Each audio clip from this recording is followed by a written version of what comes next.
여러분들 돈 좋아하시나요? 저는 솔직하게 말씀드려야 돈 좋아해요. 자, 그리고 우리 실제로 이렇게 바로 직접적으로 표현하지 못할 뿐이지 돈 좋아하신다는 생각 가지고 있으신 분들이 거의 대부분이죠. 자, 그럼에도 불구하고 돈 좋아한다 얘기를 못 합니다. 왜냐면 속 보이니까. 너무 속 보이기 때문에 쉽게 얘기는 못 하죠. 자, 이렇게 돈을 좋아해야지 돈을 끌 수가 있어요. 자, 돈 좋아하지 않는다라면 돈 절대 끌리지가 않습니다. 자, 예를 들어서 이런 거예요. 자, 여러분들 주위에는 자신이 좋아하는 사람과 그렇게 저 친구 좀 별로한데 라고 생각하는 사람이 있잖아요. 이 두 부류가 있어요. 좋아하는 사람과 그렇게 안 좋아하는 사람. 좋아하는 사람들은 가깝게 지내고 싶죠. 같이 이야기를 하고 밥도 먹고 막 많은 시간들을 보내고 싶지 않겠습니까?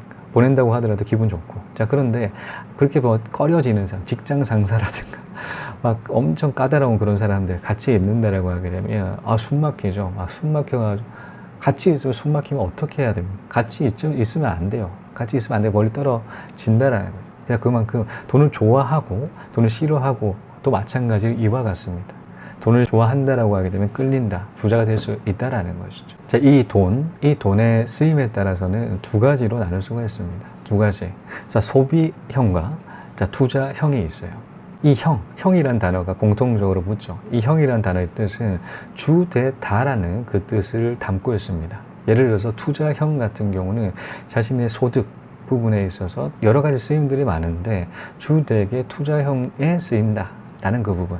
가장 많은 포션을 가지고 있는 게 투자형이다. 라는 그 부분이고요. 소비형 같은 경우는 소비에 주된 퍼센테이지, 자신의 수익 같은 경우는 그렇게 사용을 한다라는 그 부분이 있죠. 자, 그렇다면 부자 같은 경우는 어떤 형에 해당될까요?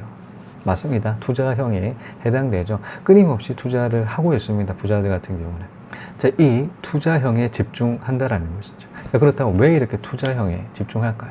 여러분들도 투자의 목적 뚜렷하죠. 자, 그것은 이익을 내기 위해서 이 투자에 집중하고 있습니다. 자, 부동산을 산다라고 하게 되면 양도 차익도 내고, 자, 월세 수익도 낸다. 그 두 가지 토끼 동시에 잡고 싶으시지 않겠습니까? 대부분은 다 부동산 투자를 한다라고 어떤 목적으로 하고자 하신다면 이 두 가지 동시에 말씀하세요. 월세 수익도 받고 싶고, 양도 차익도 내고 싶다라는 그 부분. 그러니까 수익을 내기 위해서지 않겠습니까? 자, 이 수익 두 가지로 말씀드렸습니다. 바로 한 방에 양도 차익과 월세 수익. 자, 그런데 월세 수익 같은 경우는 꾸준하게 현금 흐름을 확보를 할 수가 있죠. 자, 이를 소득원이라고 합니다. 자, 현금 흐름에 해당되는 소득원 부분. 자, 부자들 같은 경우는 이 소득원에 해당되는 부분 많이 가지고 있겠죠. 다양하게 가지고 있습니다. 자, 그렇다면 이 소득원 같은 경우는 부자들 한꺼번에 만들었겠습니까? 자, 이 소득원 다양한데 한 방에 돈 투자해서 싹 다 한 큐에 다 끝냈을까요? 자, 그렇지 않겠죠. 굉장히 차근차근 계단형으로 갔을 것입니다. 자, 이 소득원 같은 경우는 한번 디테일하게 봐보면 여러 가지 종류들이 많죠. 자, 우리 같은 일반적인 월급쟁이, 근로소득, 또 한 소득원에 잡힐 수가 있고요.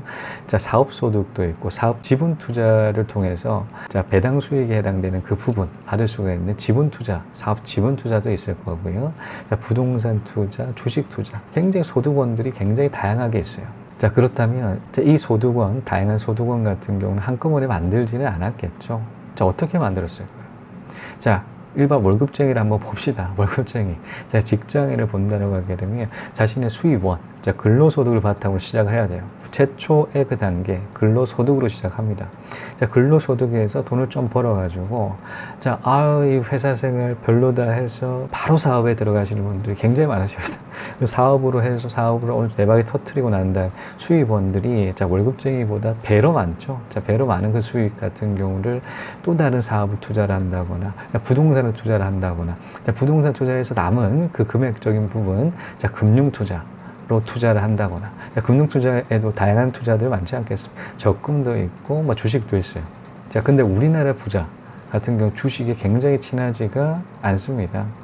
자, 여러 번 말씀드리는 것 같은데, 우리나라 그 부자들을 다루는 부자 보고서 내용을 본다라고 하게 되면 크게 두 가지 부류, 부자 같은 경우 두 가지 투자한다라고 얘기를 하고 있습니다. 그 하나는 부동산 투자를 하고요. 다른 하나는 금융 투자를 해요. 자, 금융 투자라고 하는 거 디테일하게 봐보면 적금, 채권, 주식 여러 가지 다양한 부분이 많은데 주식은 미소하더라고요. 자, 순위를 내봤는데 굉장히 미소했어요. 일단 절대적으로 부동산이 압승이다. 야, 부동산하고 남는 그 비용 같은 경우를 주식 투자 한다라는 부분 알게 되었어요. 근데 왜 그렇게 주식 투자 할까요? 자, 위험성을 담보를 하는 주식 투자 왜 하겠습니까? 돈이 남기 때문이에요. 돈이 남으니까 주식 투자로 묻어두는 겁니다. 왜 묻어둘까요? 자, 장기 투자를 해야지 그 수익을 극대화할 수 있다라는 주식의 속성들을 정확하게 알고 있기 때문이죠. 그러니까 투자 한번 하고 안 부는 거예요. 이익을 낼 때까지 안 판다라는 것이죠. 그만큼 홀딩할 수가 있다. 그 주식 자금이 필수적으로 사용해야 되는 비용들이 아니기 때문에 여유 자금으로 투자를 한다 라는 그 부분 알 수가 있어요. 한국 부자 같은 경우는 주식에 그렇게 친하지가 않습니다.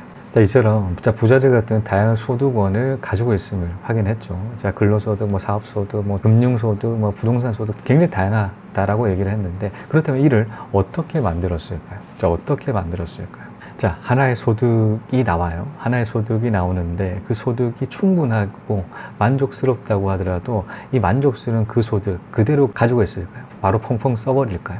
자, 그렇게 펑펑 써버린다고 하기에는 부를 계속적으로 유지할 수가 없겠죠. 자, 왜냐하면 이 소득원, 마르지 않을 거라는 그 소득원 같은 경우는 언젠가는 마른다라, 언젠가 마를 수밖에 없는 그런 소득이에요.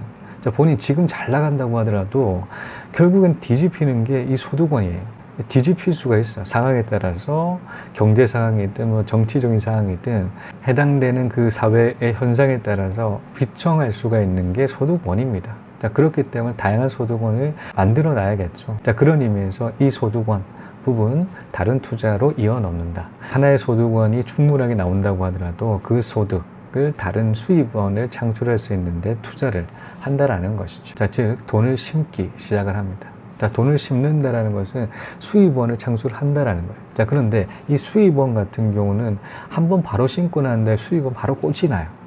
바로 안 꽂히죠. 어느 정도 그 안정화시키는 그 단계가 있다라는 겁니다. 시간이 걸린다라는 거예요. 자, 예를 들어 사업을 하나 듭시다. 요식업이라고 칩시다.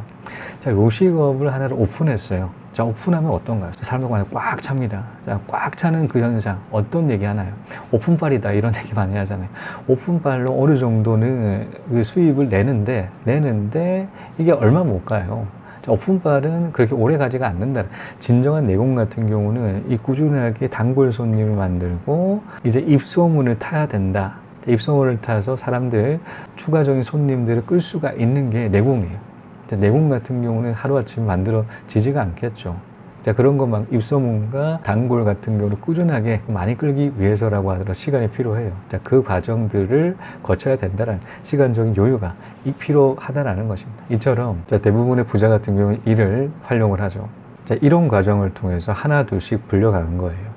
자, 하나 투자를 해서 하나의 돈을 심었죠. 자, 심는다고 표현을 했는데, 자, 심어놓은 돈 같은 경우가 안정화를 시키기 위해서 또 시간이 필요하고, 그 안정화된다라고 하게 되면 기존에 있는 소득과 그 안정화되어 있는 소득까지 같이 꽂히다 보니까 더 많은 자금을 확보를 하고, 또 더 많은 자금 같은 경우는 또 다른 데 투자를 해서 또 안정화를 시킨다는 거죠. 순차적으로 하나, 둘, 세 개, 그리고 이 세 개까지 또 안정화시킨다로 또 하나를 더 불려간다. 계속적으로 이런 다변화 과정을 통해서 다양한 소득을 확보할 수 있다는 것입니다. 저 역시도 마찬가지였습니다.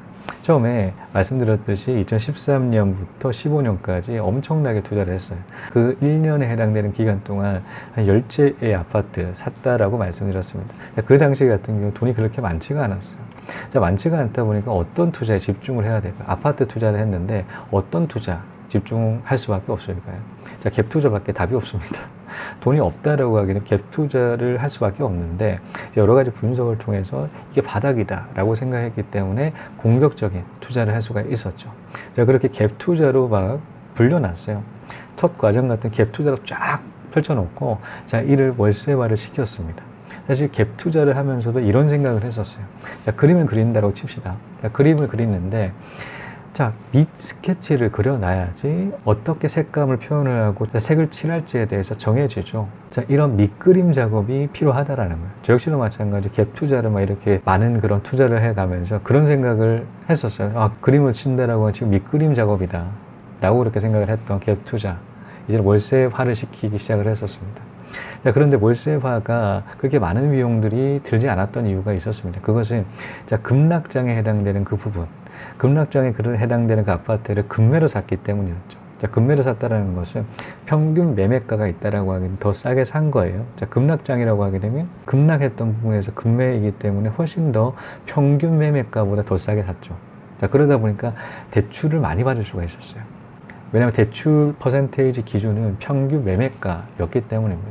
자, 그렇게 하나 둘씩 월세화를 시켰어요. 월세화를 시키는 그 과정 2년 정도가 들었었는데 그 2년 정도를 거치고 난 다음에 경제력 자유 달성했죠. 이런 경제력 자유를 달성한다는 것은 이 현금 흐름이 계속적으로 들어온다라는 거예요.